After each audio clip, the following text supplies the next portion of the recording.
El día de hoy, alguien que dio la cara, particularmente, que esto es interesante, es Hugo Rodríguez Nicolat.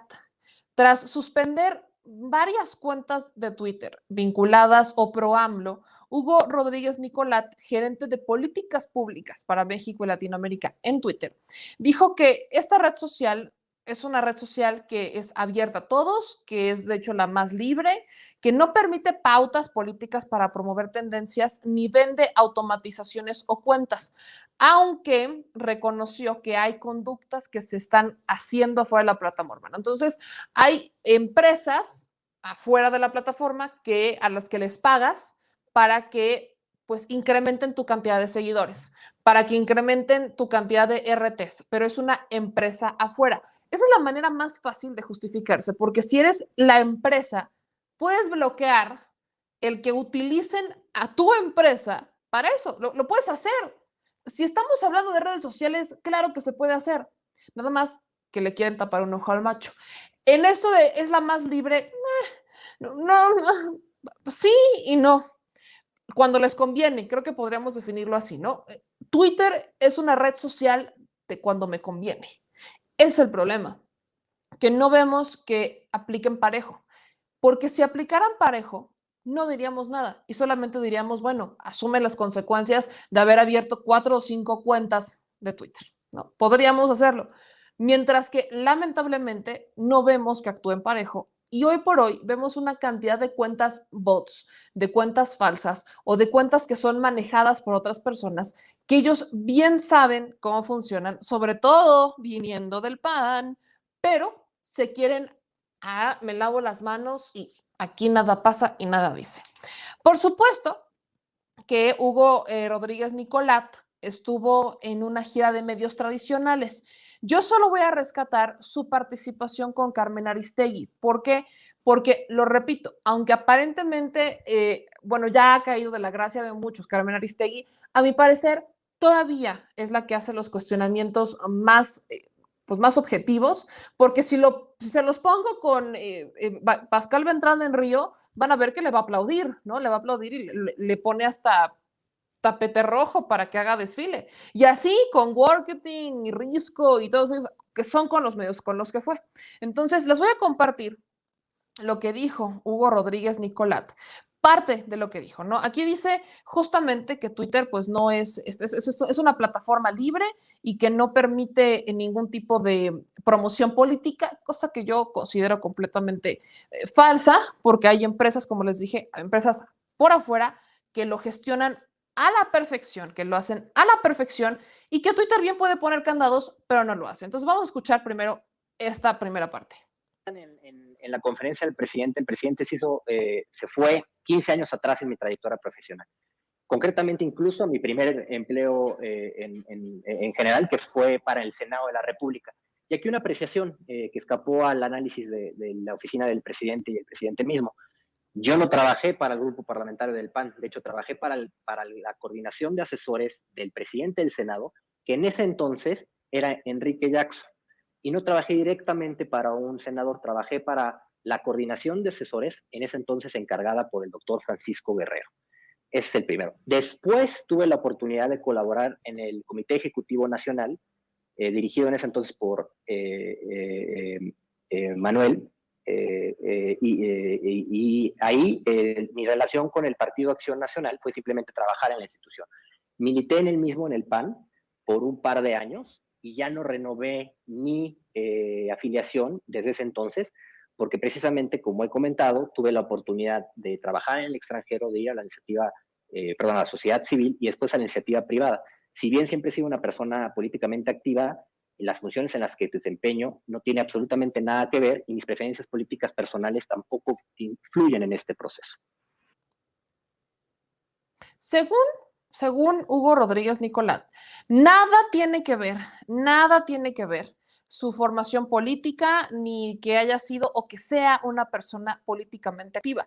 Pero sí se dieron cuenta lo nervioso que se puso a la hora de recordar ciertas cifras, más bien ciertos datos de con quién trabajó. Él sí trabajó, por supuesto, para un comité, pero cuando trabajas para un comité, te delegan ciertos trabajos y qué casualidad que los trabajos que a él le delegan son con personajes muy cercanos a un Felipe Calderón. Entonces, estas son las cuestiones que uno diría, va, jalo, te la compro, pero ¿y en los hechos? ¿Por qué no sancionan, por qué no le han quitado la cuenta a Vicente Fox? Que es una de las personas que, tipo Trump, se la vive promoviendo odio o se la vive promoviendo tweets. Vaya, dejen ustedes lo mal escrito. Esa ya es la cereza del pastel.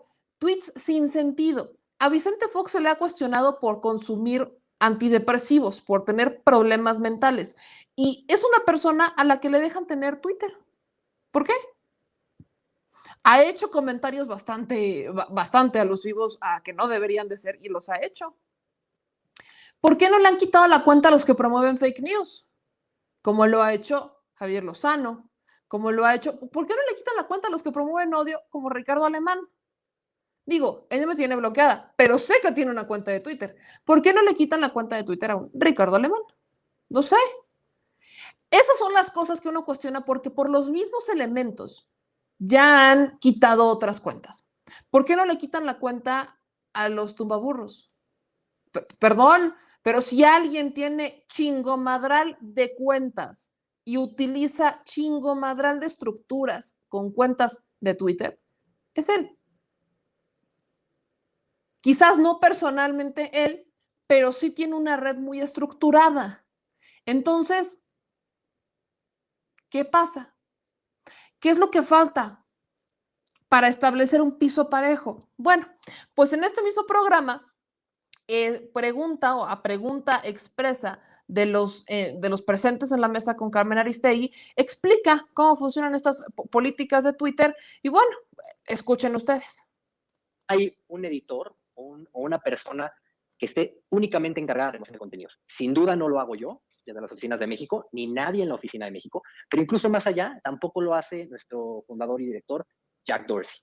Es un grupo de personas que de manera conjunta, entrenadas en contexto, en lenguaje, que trabajan en todo tipo de horarios, revisan este tipo de comportamiento y toman acción. Y aquí me permito, Carmen, ahondar en dos temas, porque las reglas generalmente se malentienden por los usuarios. Tenemos dos tipos de reglas, de comportamiento y de contenido. Y normalmente escuchamos mucho de la de contenido. Contenido es cuando yo amenazo de violencia a alguien, cuando suplanto la identidad de alguien, cuando hago una amenaza de publicar datos privados. Eso es muy entendible y quizás más fácil de todo el mundo entender por qué se tomó una acción. Pero luego tenemos las reglas de plataforma, donde Carlos Páez, la doctora Rosana Reguillo del ITESO y otros especialistas han hablado mucho de ello, que se malentiende, que son las reglas de comportamiento, donde no importa qué dije, sino cómo lo dije. Y para ponerlo en términos prácticos, te voy a platicar de tres tipos de formas de comportamiento que son las que más vemos. Una de ellas es el equivalente a manejar múltiples cuentas. Es decir, yo, Hugo, genero 3 cuentas más, Paco, Luis, Pedro, todas las administro yo y la única función de esas cuentas es amplificar mi contenido, darme retweet, comentarme. Es decir, simular el que hay más personas interesadas en mi punto de vista del que realmente es. Traduciendo esto al mundo offline o el mundo real, sería el equivalente de los acarreados a un meeting, Carmen. Y son tipos de cosas que Twitter sí puede identificar. Otro caso muy claro es cuentas IC bots, es decir, realmente una máquina alrededor de una cuenta o varias cuentas cuyo único objetivo es retuitear ese contenido. El mundo real sería una call center, una línea de llamado que te invita a comprar un producto o que te invita a votar por un candidato. Y eso es spam y lo prohibimos. Y el tercero y último, y Carlos hizo una referencia a esto, son cuentas que pretenden o dicen que son falsas y que dicen ser Lucía González cuando en realidad son Juan Pérez, ubicados en otra parte del país o incluso otra parte del mundo. Y esas son cuentas que buscan manipular la conversación. Defendemos el nombre de pluma, defendemos el seudónimo, o sea, en estándares internacionales de esta expresión, incluso la Declaración de Salta, pero hay una diferencia entre un uso de parodia, un uso crítico, etcétera, que el tratar de engañar a una persona. Carmen, aprovechando. Ahí está esta parte en donde explica cómo se utilizan estas redes de Twitter, ¿no? Ahora, él justamente argumenta que el por qué le quitaron a una Miriam Yune o a una Lord Vega sus cuentas de redes sociales, responde a que ellas acarreaban, ellos y ellos acarreaban eran como acarreados, pues así justamente lo respondió. Particularmente dice que el asunto es ese, que ellas tenían 2 o 3 cuentas, ellas y ellos a los que les suspenden la cuenta en 2 o 3 cuentas, que se daban RT al contenido original como para amplificar, y eso pues es la razón por la que le suspenden las cuentas. Pero ojo, lo vuelvo a decir, no veo que haya un piso parejo. Si en Twitter existiera el piso parejo, y así como lo hacen con estas cuentas para que amplifican su audiencia, lo hacen con otras audiencias, bueno, entonces podríamos decirlo, va, pero casualmente solo vemos que se inclinan hacia los que son pro Andrés Manuel López Obrador. Dicho eso, lo que preocupa y ocupa es que lamentablemente estamos como en una guerra digital.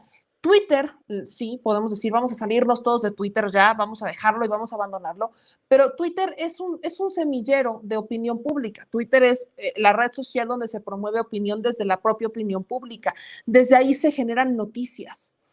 Hay noticias, o sea, se los digo yo que, por ejemplo, tenemos a Mexico News, hay noticias que se generan a partir de un tuit, ¿no? De un Marcelo Ebrard, por ejemplo. Marcelo Ebrard, de hecho, puso hace unos minutos en Twitter que la próxima semana COVAX va a sacar una lista de cómo están las vacunas en México, por ejemplo. Entonces, ese tipo de cuestiones, ese tipo de cuestiones que se publican en Twitter se generan en noticias. ¿Cuántas veces no hemos visto que hoy por hoy es una noticia, un pleito en Twitter? ¿Por qué? Porque es como si se lo dijeras a la persona directamente, solamente que vences las barreras físicas y es a través de una computadora o a través de un dispositivo. Eso es Twitter, es tocar la puerta directa de la persona y que aunque hay una persona, un tercero que bien podría estar manejando la cuenta, que es un community manager, ese es el contacto más directo. Twitter es muy personal. Twitter es comunicación personal, es la persona hablando en primera persona, entonces es todo lo que le dices a la persona en primera persona. Mientras que Facebook están los grupos y puedes compartir, o sea, digamos que la forma en la que Facebook se potencializa es a través de un esquema muy piramidal, de yo comparto, tú compartes, yo comparto y entonces interactuamos y entre más tiempo estés retenido en la red social, más contenido te mete y ya como lo comercializan, pues es donde te meten todo tipo de comerciales, todo tipo de spots, porque como estás todo el tiempo pegado a la red social, bueno, es prácticamente un semillero de ventas, mientras que Twitter es pura opinión dentro de la opinión pública. Entonces sí, podemos decir vamos a cambiarnos a una red social, pero esta red social en particular, al menos todavía hoy en día, es la que mantiene una cantidad de usuarios que generan noticia, que generan contenido y que hay que observar. Aunque nosotros, por ejemplo, estamos explorando otras redes sociales como lo es Telegram, en donde ya generamos contenido, tenemos el canal, les compartimos las notas de The Mexico News y tenemos aparte el Chile Chat, es una de muchas opciones. Está Instagram, también depende de Facebook, pero es un contenido distinto. Y así nos podemos ir con las redes sociales que vayan saliendo y eventualmente espero mexicanas, que por ahí podríamos incluso darles una sorpresa en algunos días más. Pero este tema, ese es un tema que tenemos que debatir y que tenemos que presionar, porque la presión sirve. La presión sirve y sirve bien, al menos como usuarios, porque Twitter hay algo que sí hace y sí permite que la gente invierta. Sí, uno sí puede pagar para que su cuenta la conozcan otras personas, ¿no? Pagas una promoción para que tu cuenta le empiece a llegar y empiece a generar seguidores, te empieza a seguir las personas. Claro que lo puedes hacer. Muchos políticos lo hacen, ¿eh? Por supuesto, dice tweet promocionado. Puedes promover campañas, claro que puedes promover campañas. No funciona, la neta, eso es lo que no dice Twitter, pero no funciona, no sirve para nada, no sirve de ni madres. ¿Cuántas campañas del Instituto Nacional Electoral han visto? Que, sobre todo una de abrazos virtuales, que le ponen tweet promocionado porque le pagan a esa cuenta de Twitter. ¿Y cuántas han visto que les genera una reacción? No sirve, porque es una comunicación personal. Es como si yo me pusiera un letrero de cómprame y me voy caminando por todos lados y les estoy diciendo cómprame. ¿Qué te voy a comprar? quién eres o qué me das o qué vamos a hacer, o sea, que es más o menos así, es el símil. Entonces no sirve, a Twitter no le sirve lo que hace un Facebook, pero sí le sirve y sí le funciona muy bien que empresas afuera estén generando un chingo de lana, terciarizando y metiendo cuentas falsas, bots y demás. Si bien han ido cercando y han ido cambiando sus políticas, la neta también es que lamentablemente, pues les hace falta mucho más objetividad y aunque intenten o apelen a decir que ellos son objetivos y que lo que usted quiera, guste y mande, la realidad es que no vemos un piso parejo y eso es lo que cuestionamos como usuarios, porque al final, benditas redes sociales, con los usuarios todo y sin los usuarios absolutamente nada.